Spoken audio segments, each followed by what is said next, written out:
Welcome back into the Lions247 Podcast. Happy to be with you once again. I am Tyler Donahue. Second episode of this week, we look back at the commitment of wide receiver Lyric Samuel coming on board with the 2025 class with our Tuesday episode. Tyler Calvaruso joined us for an extensive conversation on that pickup, which is the first of its kind at the position in the 2025 class. And then a bunch of other names to know as Penn State works to build out that class of high school juniors going on high school seniors. We also had Daniel Gallen on our last episode discussing the really interesting moment that Penn State basketball found itself in this week, dismissing its leading scorer in Kanye Clary, riding a 3-game losing streak, having 5 regular season games remaining. It looked pretty bleak. And lo and behold, during a Wednesday night matchup against number 12 Illinois, they pull off a stunner at the end. We're going to have Daniel Gallen hop on with us at the end of this podcast episode to share his thoughts on what he witnessed from Penn State basketball, what he heard from some of the emotion from coaches and players afterwards as they work their way forward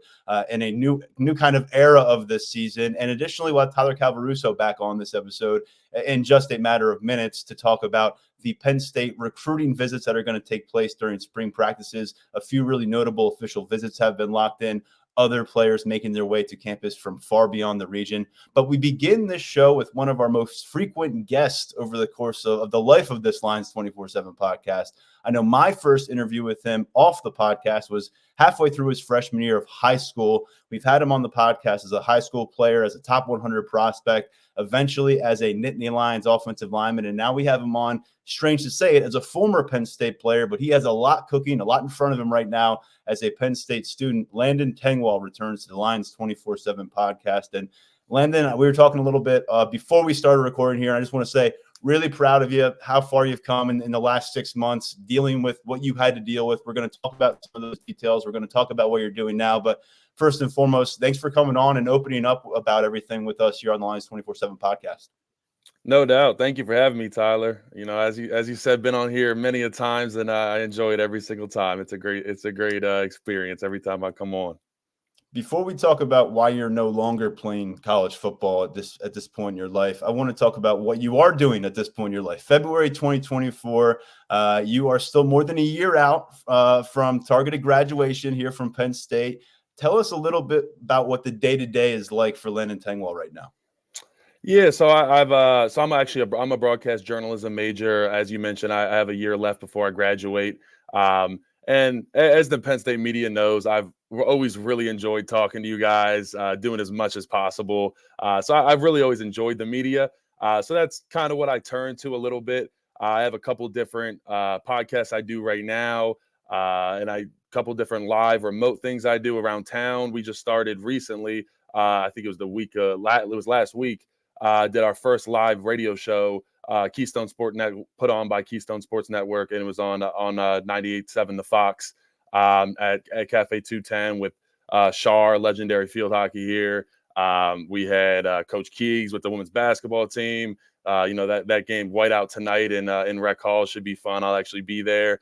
Allie, a couple other players. So kind of getting into the Penn State athletic field as far as broadcast, podcast, that type of work. Something I've really enjoyed so far, getting to know a lot of new people. That's one thing I have really enjoyed over this process, is having a lot of free time, being able to take as many meetings as possible around town with lettermen, people that are involved heavily in Penn State athletics. And then actually coming up here in March, I will be starting my own podcast that is fully mine. It'll be Landon Tengwall's podcast, put on by Fox Penn State. So I'm very excited to get that going, and I'll have more info out on that shortly. But look for that to be coming out here in mid-March, and something that I'm really excited about to kind of be able to showcase a lot of these guys' personalities. And we were talking off air about it. That it's kind of unique that a lot of these guys that are still on the team are obviously my teammates, and I know them very well. So to be able to bring them on a podcast and kind of showcase their personality, I tell their story a little bit better than say a media member would be able to. So a lot of stuff cooking up, and definitely excited about the future and what's ahead. Generally, we don't like to showcase the competition around here, Landon, but I'll make an exception for you. You are on the rise. I'm really excited for you, and you're in the right industry. I figured you'd get to this point. I just thought you'd be able to play football for a bit longer before you ended up in the media world. But when it comes to that kind of stuff, you mentioned something interesting, free time. I don't think that was probably part of your vocabulary your first few years on campus when you were with the Penn State football program. Just how much has that transition kind of changed your lifestyle, maybe opened up some new avenues for you, and additionally, maybe forced you to be a little bit more responsible with your free time? Because I remember that was a challenge as a college student who wasn't involved with a football program where they say, here's what you're doing from 6 a.m. to 9 p.m. Yeah, well, I think that's something that a lot of people struggle with whenever you give up, ball. You're used to being on a, 10-minute increment schedule every day. This is when you're eating, this is when you're working out, this is when you're practicing. So all that goes away. It's kind of a shock. And as you said, you have a lot of free time. And if you can mismanage that really easily and lay around and play video games all day. But that was something I definitely I knew and I kind of expected. I had the opportunity. Penn State is such a family, and that's something that I have spoken about a lot recently. That when all this went down, I felt nothing but so much just support and love, and then also had the opportunity to talk to some people that have been in very similar situations. Former lettermen that have whether they had to retire right after college or even in the NFL, or talking to guys like Mike Mahdi, who has spoken out about had problems with concussions and injuries towards the end of his career, and kind of being able to take some stuff away from their experiences, and getting that information early on in my retirement was really helpful to kind of understand, hey, these are the mistakes that other guys have made. Don't fall into these traps. And obviously, when you lose something that you love dearly, you're going to have there's going to be a grieving process where you kind of have to take a step back and figure out exactly what you need going forward. But I'd say that process was definitely sped up because of the support and love that I had from the Penn State family. So first off, I have to shout out to them. But something I was always interested in, working out. Obviously, as everybody knows, I'm a big dude. I work out every single day. That's something that I still like to put all my energy in. A lot of effort. It's hard when you're in that competitive nature of college football. There's really nothing that can match it. So there's nothing I can do to replicate that. But it's finding other avenues to put that. Really big into golf right now. Obviously, it's currently in State College. It's freezing rain. So not at the moment, but actually the Blue Course, they have indoor. Simulators that you can go. So me and a couple of guys will go in there and we'll hit balls, getting ready for the spring. And as you know, there's a ton of letterman events and stuff of that nature. But just definitely keep myself as busy as possible. Staying active, I feel like is really important to me.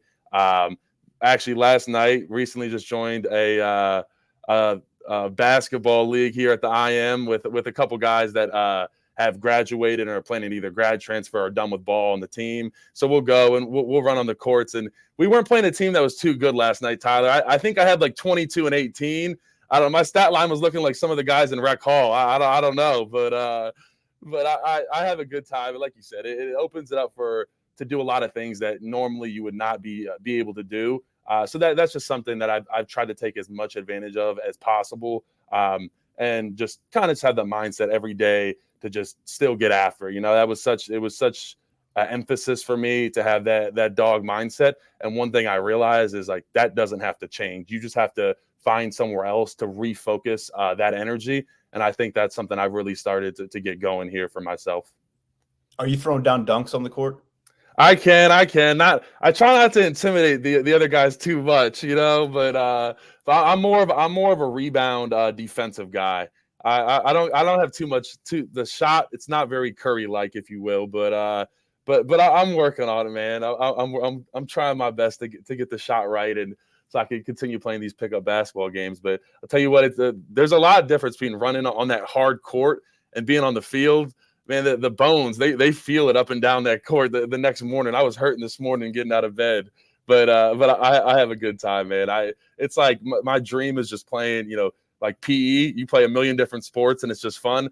That's what we're doing. I'm in like 3 different IM leagues, volleyball, basketball, just having fun and just trying to, like I said, fill up as much time as possible and just enjoy it with friends and just having a good time.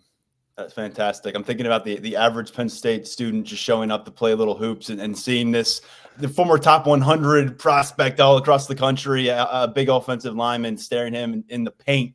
Not an easy task. If you thought you were hurting this morning, there's some poor sucker out there who woke up probably even more sore. I do want to go back to last summer. Last time we had you on this podcast, you were really excited to go out and prove what you could do on a football field because of COVID at the end of your high school career, because of the red shirt in year one, because of your injury in 2022, the sustained ability to be out there, part of a football program, was lacking. I know you were hungry for it. Going into August, we knew you were going to be in the mix to maybe regain that starting job at offensive guard. But within a week or so, I think our first look at practice, there you were. Our second look at practice, you were missing. And that remained the case throughout the month until you announced that you were retiring from the game of football. So going into last August, just how was that mindset for you? And can you just tell us when the concussion issues surfaced for you on that timeline? Yeah, obviously it was a difficult time for me, and that was a decision that, obviously talking with Coach Franklin, my family, and all the important people around me, and it was difficult. But you do realize that there is, and it was one thing for me. At the end of the day, I loved football. It was the biggest thing in my life, but I never truly felt that it was, Landon the football player. I felt like I had so many other qualities to myself that, to offer, and a lot of dreams down the line outside of football. So it took me a little bit to realize, obviously that first month of August and, finally stepping away from football, it was a really difficult time. And as I mentioned earlier, and what kind of the advice I got from other lettermen was, it doesn't really matter exactly when it happens. Whenever football is done for you, everybody struggles with it. And I think that's something people don't realize when guys even have a storied career and they retire. Those guys even struggle the most with it because it's almost like, what do you do with your time? So, it definitely took me a little bit of time to get into that, so to speak, civilian life. It's definitely different. But, like I said, through the guidance of, everybody, the team was fantastic. Just being around me, supporting me as much as possible. Guys coming over to visit me, and obviously some of my best friends, Olu, Doc, those guys just coming over all the time and just being around me, just trying to keep my spirits up. Obviously understanding that it was an incredibly tough time for me. So it's definitely something that in the near future, we had kind of spoken off air about this, that I do want to get involved in not only helping people from a standpoint of head trauma and concussions in sports, and obviously, I can speak to that from experience, but also helping people transition away from sports into that civilian life. It's something that I've had to experience over these past 6 to 7 months. And it's something I feel really strongly about because the amount of help that I had from the people around me, like I talked about, the lettermen, my family, and the support that I had was one of the reasons I was able, I feel like, to get back on my feet so quickly. And I think a lot of people don't get that. I think at other schools, people don't get that. And then, even take away, NFL, NBA, even those guys down the line. Like I said, people retire and they just think, oh, they're headed off and they're going to have a great time with all the money they made. Well, that's not always the case. And that's why you see guys after their career, they made a ton of money and they, stuff goes down the drain for them. So I definitely, it's a kind of, this whole situation for me has inspired me to do a lot of things. But I definitely feel strongly about, like I said, helping people out that have experienced any type of brain trauma, but then also helping people with that next step, stepping away from athletics into the real world. And it's obviously still something I'm still trying to figure out, but that is definitely a dream of mine down the road. And I talked about maybe possibly creating a nonprofit, things like that. Definitely something I have a big interest in, and that I'm looking forward to getting into that space and helping others. When you're going through that, I know that the input of medical professionals is going to tip the scales and ultimately really determine what you have to do. We're talking about your brain. We're talking about a young person here, Landon. But James Franklin, Phil Troutwine. Franklin's known you since probably 8th grade, freshman year. Phil Troutwine gets the job. Before he even gets the job, you're getting asked about a position change. I mean, you basically get to campus at the same time. Those guys talked a lot about the future of your football career. What did they mean to you? What were those relationships like in August when it was clear that your football career was about to end? What were they like in those moments? Yeah, they were nothing but fantastic. And funny enough, my dad, I remember him saying to me there in, late August, September, he said, if I could do a commercial for Coach Franklin, sign me up, because the way that he has handled this whole situation makes me just in love with him. That's pretty much what my dad had to say. So coming from a parent, I think that can, that speaks a lot. I think one thing we know about Coach Franklin is this is family. And when he, when you sign that letter of intent and you come here, it doesn't matter what happens. You are a part of the family here at Penn State. And I can absolutely, corroborate that is exactly what happened. Still down the road, obviously, still in the facility involved, but still get checked in on all the time. None of that changes. And I can promise you, at other schools, it is absolutely not like that. I think in these type of situations, you probably would never hear from the head coach ever again. And Franklin's always checking up on me, making sure I'm doing okay. And it just means a lot, because I think in those situations, if you don't have that, you can start to feel like, okay, maybe I didn't matter, or whatever it may be. But just complete polar opposite here at Penn State. It was just nothing but love and support, and still continues to be that, as you mentioned, 6-7 months down the road. So I have nothing but absolutely great things to say about these coaches. And one thing that Coach Franklin always preaches is, it's not always about football. And I remember him always saying in the team meetings, you always have to have, a plan B. And we want you to be the Fortune 500 CEO, CEOs of Fortune 500 companies. Like, that's our goal, is to make you a great man, and, a husband, father, et cetera. And I really did feel that with moving on from football, and just that love and support. So it's just, as I said, my dad said it all. He wants to do a commercial for Coach Franklin. So just a ton of great things to say about this program. And I couldn't be happier with the decision I made back in 2020 when I signed on with this Penn State program. You signed on not realizing you were going to get Phil Trautwein, but you got Phil Trautwein immediately in 2021. And now here he is 3 years later, January 2024. I think it's fair to say, internally, externally, their narrative, the brand, whatever you want to call it, about that offensive line room has changed. Why is that the case? Yeah, I think, and I would say this, I would come on podcasts and, talking to the media. You got to give someone a little bit of time to overhaul the room. He really didn't. Now, obviously, we had some great guys in the room, but none of them were really his recruits. And it's hard to change a whole culture in the offensive line room in just say within a year. And I think you started to see that tide kind of turn a little bit in the 2021 season, started to run the ball a little bit better than we did. And then we just kept taking little steps, just one by one.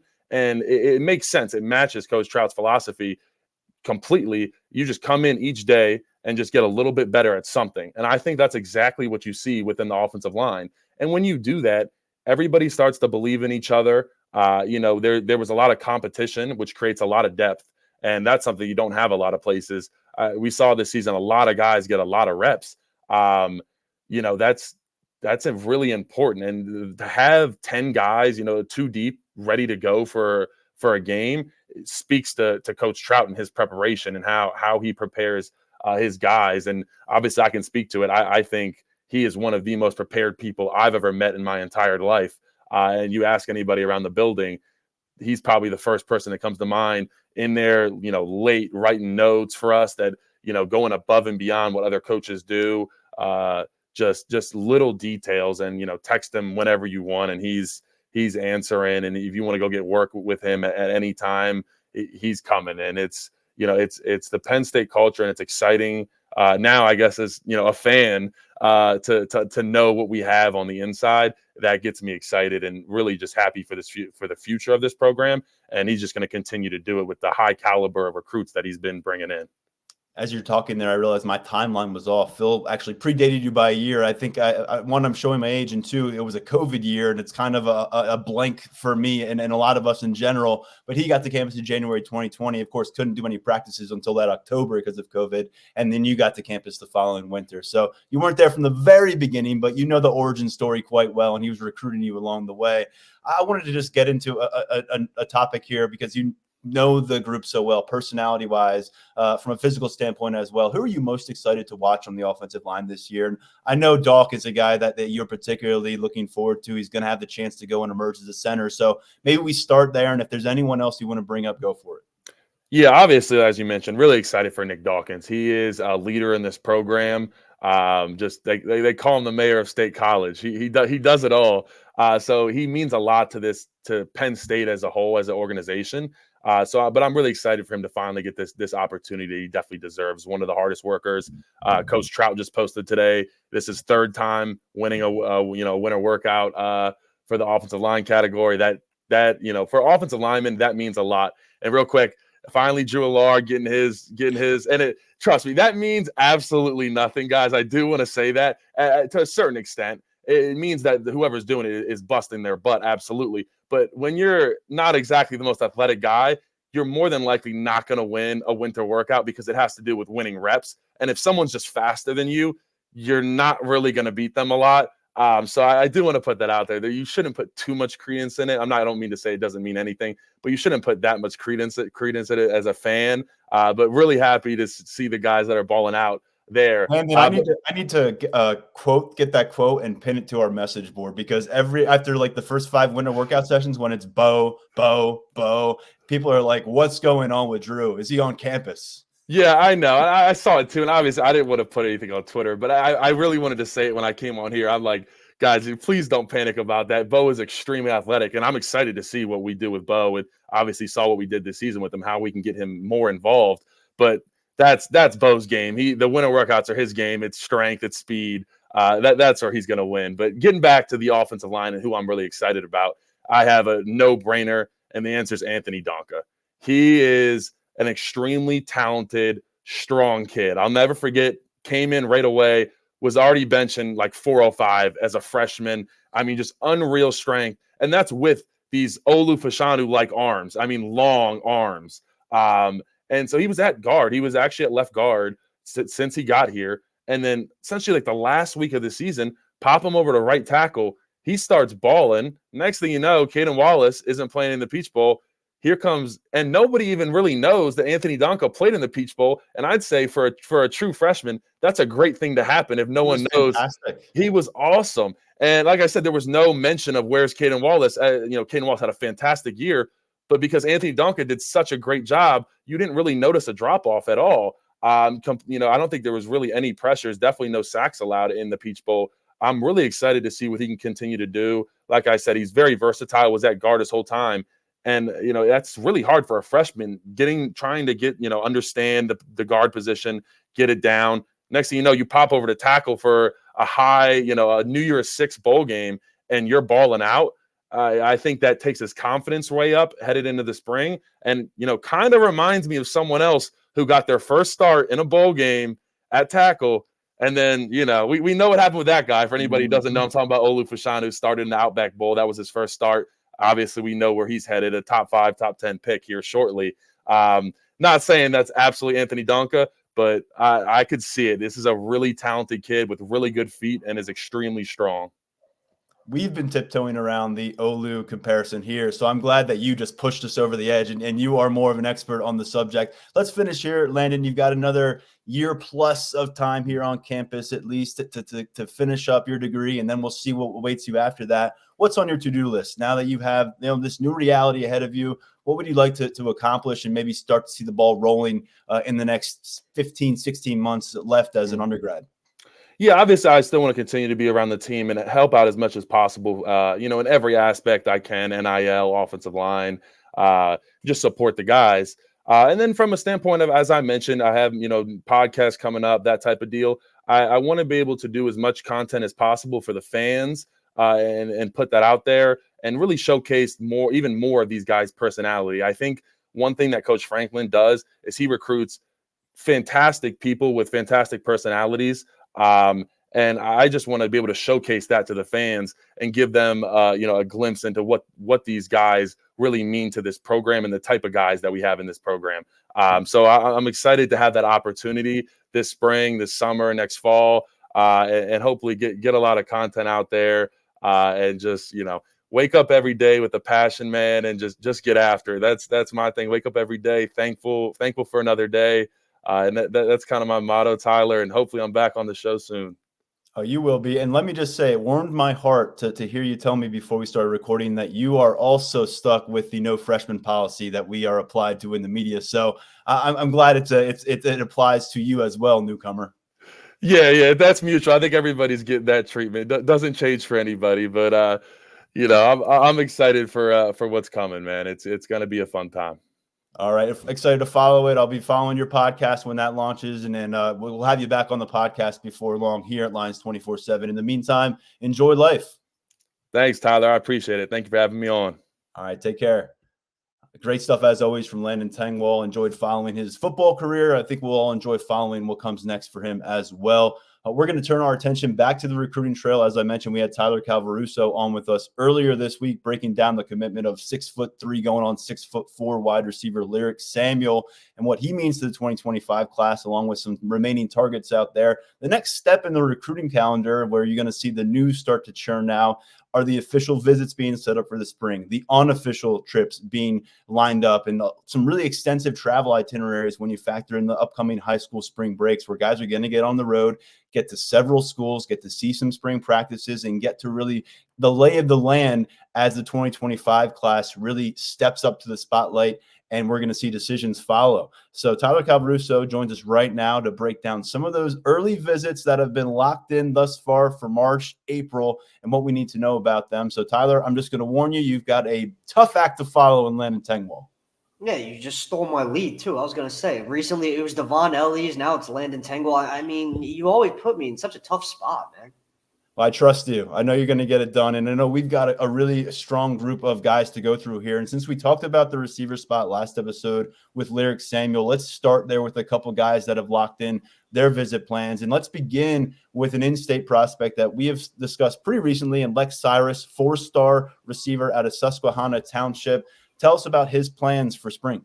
Now, it really goes back to what we were talking about last week, or I'm not even sure when we talked about it at this point, but it was recently. And, we detailed that he was going to be more active with the spring visits as opposed to the winter visits, just, with him having a lot going on the track. And he will be making it back to Penn State. A date is not locked in yet, but he told Brian Doan, Penn State, there's definitely a chance that could be the first place Cyrus makes it as he just goes through his spring visit schedule. And, that coincided with the crystal ball pick from Brian going in. And when you look at Cyrus's recruitment and where things have been trending, he's been to Penn State more than anywhere else. I know that's something we tend to say with him every time that he comes up in conversation, but his familiarity, his greatest level of familiarity lies with the Penn State coaching staff. And really, this is a guy that Penn State has wanted to keep home for a variety of reasons. It goes beyond him just being in the backyard and in the recruiting footprint too. Lex Cyrus has legit speed. His speed is you can't miss it when you watch his tape, when you watch him in person in a camp setting. When we saw him at the Whiteout camp in June, he was very receptive to the coaching of Marcus Hagans, and those two have developed a good relationship as time has gone on. So really just things are moving in the right direction here for Penn State, and the staff's going to get another crack at Cyrus here pretty soon. And, you got to think that that's only going to help the Nittany Lions to continue to establish themselves as the top contender to land this really speedy and talented wideout from Susquehanna Township. The other spot we can go to, and again, we talked about him recently too, out of a very familiar school. This may have been the last episode that Jeff Exeter came up. Out of McDonough School, where we've seen Denai Dennis Sutton, PJ Mustipher, Devon Elise, Curtis Jacobs come through the doors in recent years. Here's another one to know. Wide receiver spot, things seem to be starting to really move. There's momentum at this position now. And by the way, Lex Cyrus has the crystal ball. We'll just allude to that. Brian Doan has it in on Thursday. And then with Exeter, another 4-star prospect. He's the number 6 athlete right now in our rankings at 247 Sports, number 137 overall. Where's Penn State trending, and what's kind of the outlook for him coming to Happy Valley? It's a pretty positive outlook right now. I think Penn State has definitely placed itself in one of the best positions with Exeter. We touched on his official visit a little bit last week. He has since confirmed it with me that he is going to be in State College during the weekend of June 14th. And not only that, but his official visit schedule is kind of coming together nicely now. He's got Syracuse the previous weekend on June 7th, and he's also finalizing a visit. Well, he won't have to take too long of a trip to check in with the Maryland staff during that weekend where it goes from May 31st to June 2nd. So he's working on getting that. So that's 3 visits for Jeff Exner now that are going to be on the docket. And, that's some solid competition for Penn State. The new staff at Syracuse has made a pretty positive impression upon Exner. And Maryland obviously provides him with a local option. He's got plenty of familiarity with Mike Locksley and the staff in College Park. But when you look at Exner's process and really just at his offer sheet, you got to scroll really, really far back to find out when Penn State offered. That offer went out in 2021. So it kind of shows you how long Penn State's been on him. And again, like I said earlier in the week, on him at multiple positions. Started out as an edge rusher prospect, has developed into, one of those bigger bodied wideouts, maybe even a tight end at the next level, depending on where his physical growth takes him. Penn State really likes Exner's athleticism and just what he can do with his hands. And his potential as a pass catcher is pretty high. And that is something that has appealed to Penn State throughout its pursuit of him. And on the other end of the equation, we talk about the familiarity that has definitely helped Penn State. Penn State wants to keep that McDonough School pipeline rolling, and I think it has a pretty solid chance to do that here. And with Exner, again, a guy that has size at this position, 6'2", 220 pounds right now. And a lot to like about his physical makeup at this stage of his career at this particular position.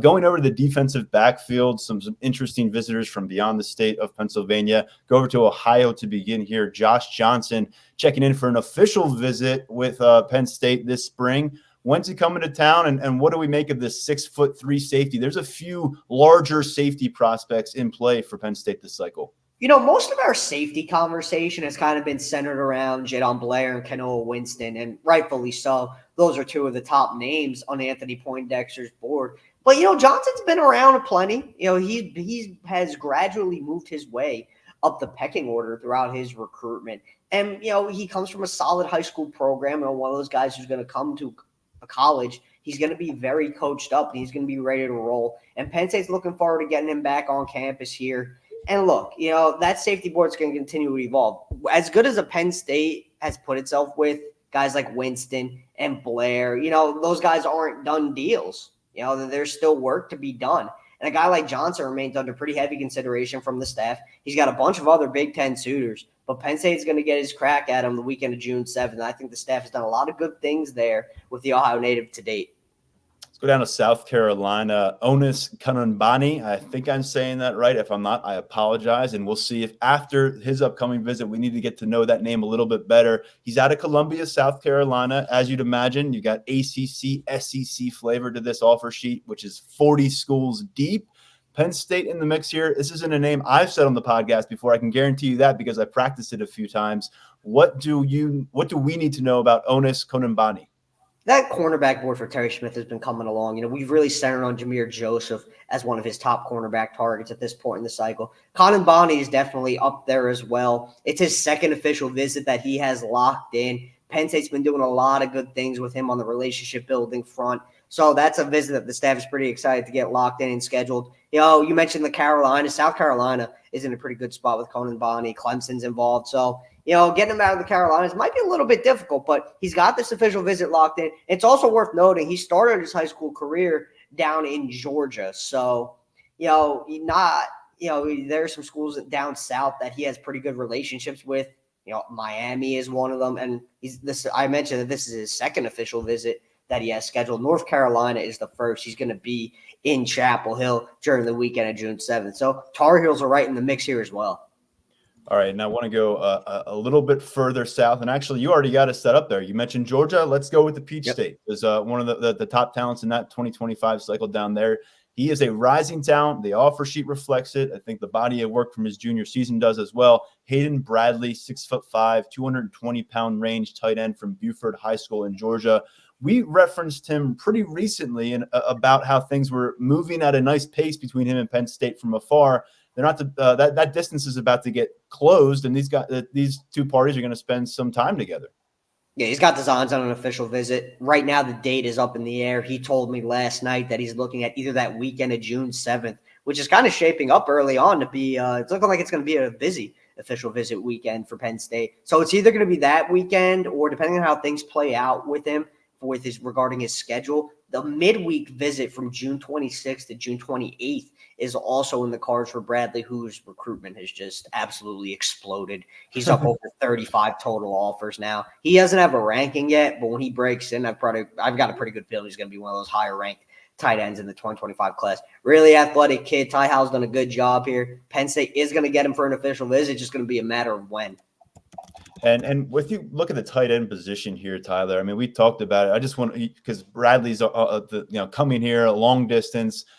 What do you think Penn State's mindset is at the position? We've talked so much about Brady Hara and what he's likely to do, and then you got the in-state target, Andrew Olesh. What do you think ultimately? A multiplayer class, pretty certain in this group? Yeah, it's definitely a strong possibility. And when it comes to the skill set of these guys, O'Hara, we talked about him a bunch when it comes to his projection, where might he line up at the next level. And I think Brian Doe made a pretty good point when he hopped on with you. If Penn State's system was a little bit different, where it utilized more of that inline tight end look with regularity, maybe O'Hara is a guy who, looks like a tight end at the next level, but I think he projects more on the offensive line right now. Still very much in the cards. He's an athletic kid, so we got to see what happens when he gets to campus. But, guys like Bradley and Lincoln Cure and Nate Roberts and Andrew Olesh, they're more pure pass-catching tight ends. They've shown a lot in that regard. That's something that really appeals to Penn State as it goes about, continuing to build its board and list of priorities. And really all you got to do is look back at the recent results. Look at Luke Reynolds' skill set. Look at Joey Schlaffer's skill set. Look at Andrew Rappley's skill set. What do those guys do well? They're athletic and they catch the ball. So, yeah, if Penn State is going to welcome multiple tight ends into this collection, which, again, is a very real possibility, going to be that athletic pass catcher type guy. We've seen them bring in tandem tight end classes quite a lot, and we saw actually 3 tight ends for about a semester last year in the 2024 class, and or in the 2023 class, I should say. It was a solo act this time, but it happened to be, as you mentioned, the number 1 tight end in the country, and Luke Reynolds. So whoever is following him to campus is going to find themselves another very talented, crowded, and competitive room. Let's keep the Southern theme going here with a Florida prospect. Defensive lineman and Jarquez Carter out of Newberry, Florida. You caught up with Carter. He's planning on making his trip up to Penn State, and it's probably a good thing that we'll have time for the snow and freezing rain that's currently happening to get out of our lives, and we'll be into warmer climes by then. Yeah, Deion Barnes checked in with him at Newberry before the beginning of the dead period. Newberry's not, a typical Florida powerhouse, but it's got itself a good one in Carter, who's a big interior defensive lineman. It's notable that I think he's locked in a visit because when you look at the way Penn State's 2025 recruiting class is coming together, and when you get into, the depths of the numbers conversation, the interior of the defensive line isn't a place where the numbers are going to be big. And there are multiple reasons for that. You got to take into account what Penn State has on its roster right now. And you look at that 2024 class and how many defensive linemen that the Nittany Lions signed. So, it's not going to be a big group of interior defensive linemen in this 2025 class. Carter's a guy who has had the staff's attention for a while. As I mentioned, Barnes was down to meet with him in person. It's going to be interesting to see who claims, those few spots. But Penn State's going to get him to campus, and they're going to get a good look at him and evaluate things from that point on. He's got a bunch of spring visits scheduled. He's going to be all over the place. And he's a highly touted prospect, solid film. I mean, his junior year production is ridiculous. 67 tackles, 37 stops for a loss. So production speaks for itself. And then you've got players from all across the country. Landon Rink, a defensive lineman from Texas, who's really been coming on strong as a Power 5 target. Now, I guess Power 4 target. Steve Wiltfong reporting today that he's also going to be making a trip to Penn State as part of his schedule. So as these names come through, we'll continue to check them off our list at lions247.com on the message board and with VIP articles from Tyler Calvaruso, Brian Dona, and company. One other name I wanted to get to outside of the 2025 class, looking a little bit more long-term here, is Dia Bell, 6'2", 195-pound sophomore quarterback out of American Heritage High School in Fort Lauderdale. That is a FBS recruit factory down in Fort Lauderdale. And this is the son of former NBA player Raja Bell, who folks may remember was on that 76ers team that had a run to the finals with Allen Iverson. So a nice athletic resume for this young man, who's also a hoopster himself.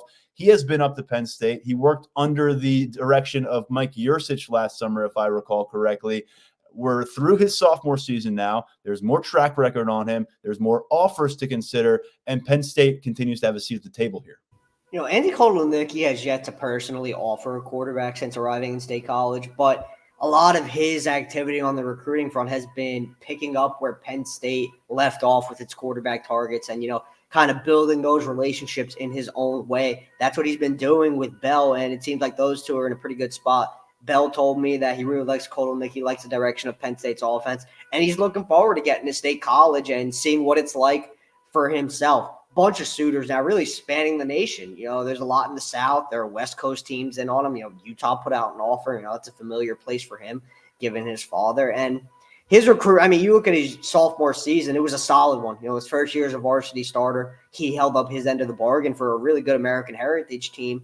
And moving forward, he's going to be one of the better quarterbacks in the 2026 class, I would say. And Penn State is going to look to continue to get him back to campus and keep building the relationship. And he's due on camp. Was that a late March trip he has? Yeah, March 22nd he's looking. He's going to be at Pitt the day before for a visit. So busy time for him in the Keystone State. Yeah, you're going to see a lot of that. You're going to see guys coming to kind of regional trips. Maybe they get on one plane flight and then they spend the next few days driving. And you'll see some guys hit like 7 schools in 7 days. That's what you get to see in the spring when you get a little time away from high school. It certainly does sound like North Jersey, wherever. I don't know exactly what's going on outside your apartment right now, but I can hear it. So it takes me back to the area a little bit, Tyler. Thank you for the time. We appreciate the perspective on Penn State recruiting. Folks can get it on a daily basis over at the website. Thanks for having me, man. All right, to the quieter environment of Happy Valley, where we'll find Daniel Gallen joining us right now on the Lions247 Podcast. Daniel, what's going on? Nothing much. A little bit quieter here in State College, but that's mostly because they're not doing construction outside of my apartment for once in a couple days. Well, let's be honest. I wasn't expecting to pick up the conversation on basketball this quickly with the podcast. It's not a topic we get into a bunch. Of course, last year with the NCAA tournament run, it was more of a frequent discussion for us. And then the ensuing coaching change, we discussed it quite a bit. We talked about on Tuesday because it was a dire situation. 3 games in a row that were lost by Penn State, not even getting to 50 points in the most recent of those defeats, and then dismissing leading scorer Kanye Clary with 5 games remaining on the regular season schedule. Well, 48 hours later, my friend, we got something different to discuss. They knock off the number 12 Fighting Illini of Illinois last night in a throwback setting, and what I'd have to say was a win for the basketball lovers of Penn State. I know that's a number that people wish there was more of them, but it was a special night for a lot of reasons on Wednesday. Yeah, it was just a very, very awesome night. I think it's probably one of the more thrilling Penn State basketball games that I've covered, and probably just overall fun sporting events that I've been to in a long time. I think that we talked about how throughout the season Penn State had kind of, they'd have to counterpunch sometimes where, they lose 5 games in December, then they have this nice comeback win against Ohio State. They, lose a couple games and have a nice win, lose a couple games, bounce back. And last night, we saw that kind of condensed into 40 minutes where they were just in a heavyweight fight. With Illinois, a team that was ranked number 12 nationally, I think they were number 9 in Ken Pom, just one of the better programs and better teams. And Penn State went toe-to-toe with them without their leading scorer on a week when things really could have gone sideways for them, coming in on a 3-game losing streak. And they pulled it out. They were down by 10 with 2:30 left. They were down by 7 with 35 seconds left, and they end up with a 92-89 victory. In just kind of kicking off a pretty raucous celebration and capping off what I think has been a pretty interesting stretch of Penn State basketball.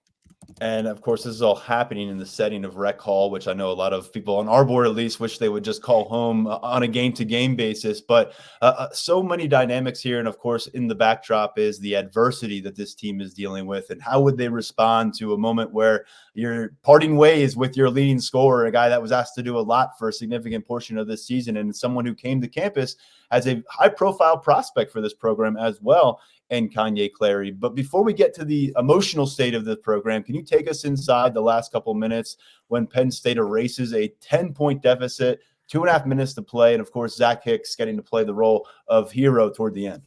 Yeah, the second half, I think we saw Nick Kern, who came from VCU with Mike Rhodes and Ace Baldwin, play some of the best basketball of his career. At one point, he scored 13 straight points for Penn State. I think there was one point where he had scored 18 of 22 points in the second half for the Nittany Lions.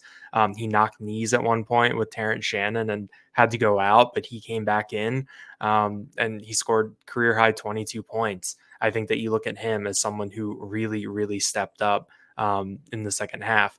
You look at Jameel Brown, someone who has been kind of up and down this year. He had a really hot start to the season from 3-point range.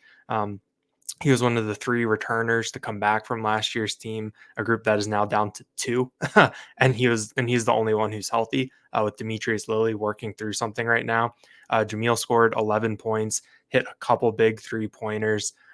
He had a really clutch one in the final minutes where he had Puff Johnson going down the lane in transition, but he pulled up. His man's momentum carried him by him, and he just hit that wide open 3-pointer. He's someone that we talked about with Kanye Clary leaving, that he needs to step up. He needs to give them minutes in the backcourt, and he did just that. He also played really good defense on the Illinois' final desperate attempt there at the buzzer to try to win the game. Puff Johnson, someone who I think came in with a lot of expectations given his pedigree, 4-star recruit from Pennsylvania, the brother of an NBA player, played at North Carolina for 3 years. It's kind of a good pedigree, a good kind of on paper. Hasn't done too much this year, but he had a very, very clutch late steal and score as Penn State cut their deficit to 2 points in the final 35 seconds. So it was just like, you just go up and down, and the contributions that you got from these players. And you talk about Zach Hicks at the very end of the game. Coleman Hawkins misses a pair of free throws for Illinois. Mike Rhodes doesn't call timeout. He just kind of lets his guys go down 2. And Ace Baldwin, I think, was trying to get downhill, trying to drive. It wasn't there. So he gave it to Zach Hicks, and Zach Hicks gets fouled by Coleman Hawkins, goes to the line with 4.2 seconds left, and sinks all 3 free throws. Just kind of a, he said after the game that he just made sure there was nothing going through his head, that he was just there to hit the free throws, and that worked for him. I mean, it's just kind of a culmination of getting a total team effort. I mean, they had 5 guys in double figures last night. I would have to look, but I can't imagine that that's happened much or if at all this year. It's mostly been like 1 or 2, maybe 3 guys carrying the load. So I think that we've talked about it a couple times this year where we've been like, oh, is this the moment? Is this the season defining moment? We talked about it after they beat Ohio State in December. I think Michigan at the Palestra, upsetting Wisconsin at home for the first court storming of the year. I think this one feels a little bit different because of where we are in the season and kind of what this team went through, losing 3 straight games, dismissing their leading scorer, and just having the opportunity to just kind of be dead in the water. They were in 12th place in the Big Ten before last night. You can kind of just, from the way this conference is, you can just kind of pack it in pretty easily. But you win that game, suddenly you're in 9th place. The 4 teams left on your schedule are, I think, have records of 500 or worse in Big Ten play. You can make some things happen there. And, this team isn't going to the tournament unless they win the Big Ten tournament. I think that given their non-conference resume, that's kind of that's the situation. But you can play your way into the NIT. You can give yourself an easier road when you get to Minneapolis next month. And we saw last year, they made a nice run to Sunday of the Big Ten tournament. Anything can happen when you get to this point. So I think that the heroics that we saw last night, it just kind of expands your mind a little bit of what this team can do and what these next 2 weeks can look like. I remember last year in late February, I was getting ready to leave for our family vacation in early March, which we're doing again this year. And the start of that trip, it's like, okay, I'll come back and we'll be all ready to shift into spring football mode. And by the end of my 7-10-day trip, whatever it was, all of a sudden Penn State goes on this run in the Big Ten tournament. And you and Mark are booking tickets to go to the NCAA tournament's first round destination. And it's like, okay, Now, if they do something like that again while I'm on vacation in early March, it would be a miraculous feat here in this conference. But I do want to circle back because obviously if they're going to finish strong here on a high note, they're playing off some kind of emotion. You mentioned that Indiana's coming to town Saturday for a noon tip. That's going to kick off these final 4 games. They beat Indiana on the road by 14 points earlier this month. They've got road trips to Iowa next Tuesday and Minnesota on Saturday, March 2nd, before finishing up at home against Maryland on March 10th after spring break. So, Daniel, what were the emotions last night? If they're going to keep something in a bottle and try to carry it with them into Saturday's game and the next game after that, what would those ingredients look like? Yeah, I think I wrote about it a little bit on Lions247, where last night just felt really cathartic for this team. I think that when you have a 3-game losing streak, that can really wear on you, especially it coming after a 3-game winning streak, where we thought that things were completely turned around. I think that having that type of win and with what this team was dealing with in terms of adversity and having to see someone that you're going to battle with every day leave the program under not the best circumstances, I think that that's a lot. So I think that you saw it in the photo gallery that we had on Lions247, just a lot of smiles, a lot of joy when you watch the video of the guys storming the court. I think that even on the TV copy, when you watch Zach Hicks take those free throws, you can see Ace Baldwin behind him with a big smile on his face. I think that a little bit of that is just Ace Baldwin's general demeanor and kind of his cockiness and confidence in terms of how things are going to go. But I do think that there's probably an element of lightness there for this team. Post game, we talked to Nick Kern, Jameel Brown, and Zach Hicks, 3 guys who played a really significant role in making this happen. And they talked about staying together as a team, knowing their roles, kind of keeping things together and moving forward. And so, I think that there's kind of, to be able to do that in those circumstances, I think that can give a team a lot of confidence. And then Mike Rhodes, he was really, really emotional. I think that he's talked about that he knew this wasn't going to be easy this first year, but I think that there's a difference between kind of knowing that and experiencing that. And he's talked about it, where kind of the one thing that he's learned about being in the Big Ten is how much of a grind it is and how difficult this is. One thing that he said in terms of adjusting coming from the A-10 to the Big Ten, something that I didn't really think about how it would affect you, but he said that because the Big Ten scheduling is so centered around television, there's kind of no rhythm to the season. And so you have these quicker turnarounds, the road quicker turnarounds off road trips. You're playing 2 games in kind of shorter time spans. It's not like a normal, Tuesday, Saturday type thing, where I think in some of the other conferences that you're in a little more rhythm. So I think there's been a lot of different things that have kind of, worn on him over the course of the season. His family is not in State College. His oldest son is a college football player at Colgate, but then his wife, daughter, who's a senior in high school, and then younger son are still in Virginia. So he's kind of up here on his own. His wife and his sons were up here last night, and he talked a lot about them post game, and got pretty emotional about what this means. For them to be there and to share this with them, and kind of dealing with this separation during his first year up here. They're going to be up here in June after his daughter graduates from high school. So I think that there's just kind of a lot of emotions coming from so many different sources over the course of this year. And I think to kind of get this type of signature win in that environment, it was a cool thing to be back in Rec Hall in a small gym. Have the court storm, kind of a celebration. Mike Rhodes climbed into the bleachers to see his family. He's down there embracing students, high-fiving students, posing for pictures. He just really, really seemed to really savor that moment. And I think that there's a little bit of an emotional release, coming off Wednesday night. And when 80% of your roster was gathered by the transfer portal, including a couple guys you brought with you, your Louis that you brought with you, as Deion Sanders would say, I'm sure you're still trying to figure people out. And clearly this group is still trying to figure personalities out deep into the season, and it festered in a significant way earlier this week. But let's finish here, Daniel. We talked about the 4 games that are ahead of them, but I'd imagine so much about what lies ahead here in February and early March, and when the conference tournament opens, it's about trying to find a launch pad for this program, not only going into an offseason with guys feeling confident about their program, but trying to sell what you are doing in State College on the recruiting trail, and perhaps in this day and age, more importantly, in the transfer portal.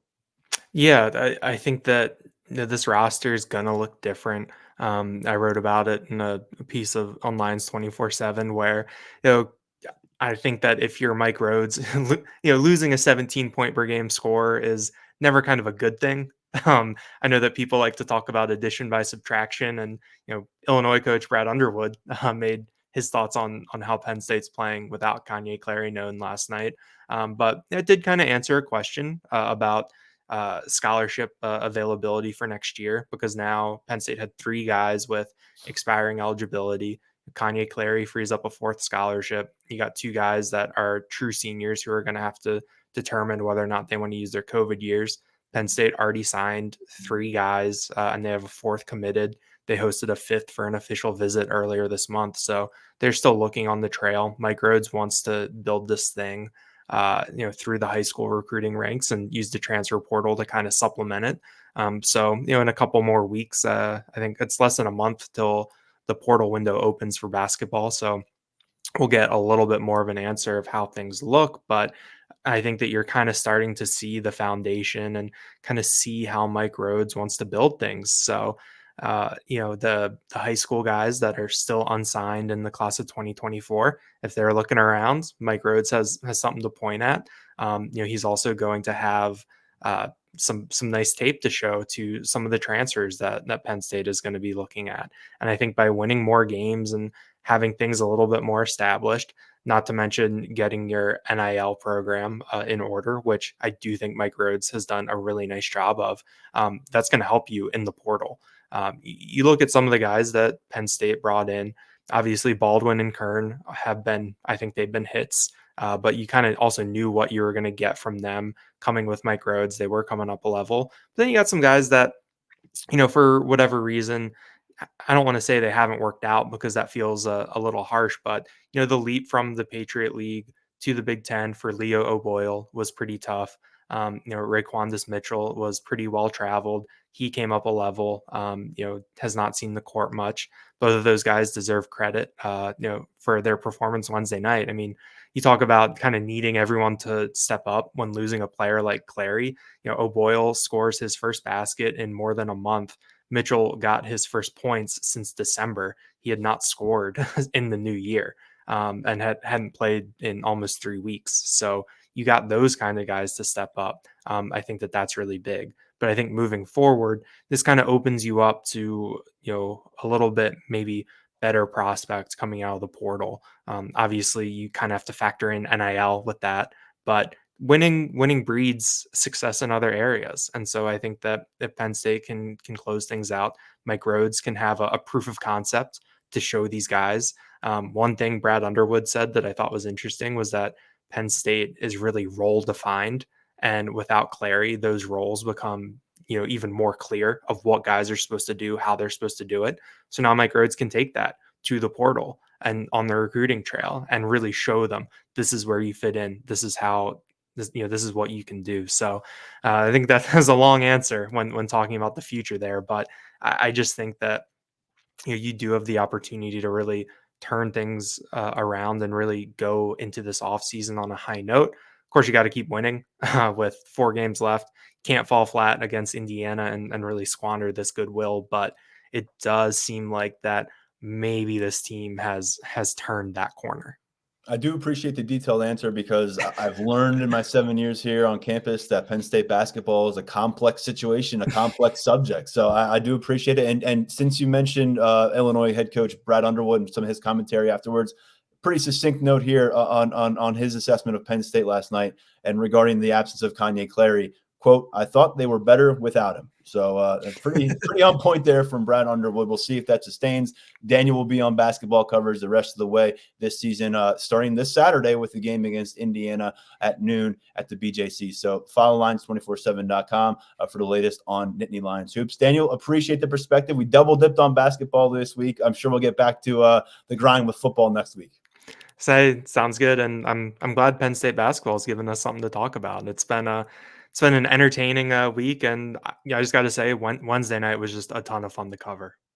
All right, fantastic stuff. Good coverage from you, Mark, over at lions247.com. I think there's 4 stories up, a lot of takeaways, breakdowns, quotes, and a full photo gallery from our very own Grace Brennan up there. So a lot to kind of relive that, or if you just missed it because you had tuned out Penn State basketball, go check out all the content at lions247.com. Thanks, Daniel.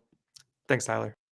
All right, great stuff from Daniel. Before him, our other colleague from Lions247, Tyler Calvaruso, giving us the latest on recruiting visits being scheduled for Penn State. And before both of them, Landon Tengwall, the one and only, discussing what is ahead for him beyond football. And there's a lot, as you heard from Landon. That's going to do it for this episode and this week of coverage from Lions247 Podcast. We'll be back with a couple more episodes next week, really setting the stage as winter workouts come to a conclusion, spring break right around the corner, and then right after that, we all get back to campus and we've got Penn State football happening on the practice field. Just a matter of weeks away. Before you know it, we're going to be talking about takeaways from the spring practices as we get our initial glimpses of this 2024 Penn State squad. For now, stepping aside, getting back to work at lions247.com, where you can join us for 30% off on an annual subscription right now. I am Tyler Donahue. Thanks as always for watching or listening to the Lions247 Podcast.